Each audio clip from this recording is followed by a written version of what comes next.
والله انك زمه، والله انك بن حرام، والله انك بن فتالة، والله انك بن شرموطة. انا انك اجري بخالتك،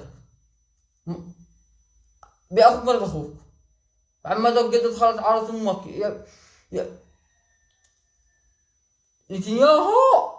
أو يشترون مليون مشترك. علي الحرام. أنا لا تستصغروا بيش، لا تستصغروا بيش إن أنا مش أعطي نتنياهو. أدي لكم مثل صغير، مش مثل حقيقة. حين لقى عمرو بن ويد يقول أنا سمتني مرحب عمرو، من يبرز إلي ليحاربني. فالرسول فعلي قال للرسول أنا له يا رسول الله. قال اجلس يا علي إنه عمرو. فكررها على 3 مرات. فقال له، فادى الرسول رداء الرسول وادى سيفه وقال له اذهب ببركة الله. قال أتزعموا إن قتلاكم بالنار قتلانا بالنار وقتلاكم بالجنة. هذا عمرو بن ود. فأنا مشتاق إلى النار. فخرج له علي قال لا أريد أن أفجعك بأبيك. يقول لي علي يقول له ولكني أريد أن أفجعك بأبيك. فاستفز علي بن أبي طالب تحاربوا وكما عدد من حديد.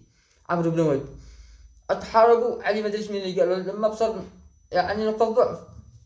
اشتغل علي للجو يعني مسافة كيلو، ودي يضرب عمرو بن ويد ولا شرخه اثنين من قوة المعركة. ما عدروش، ما هو اللي قتل. هدأ المعركة والصحابة خلاص مراعين متى يطلع علي مائت، وقام مراعين متى يطلع عمرو بن ويد مائت.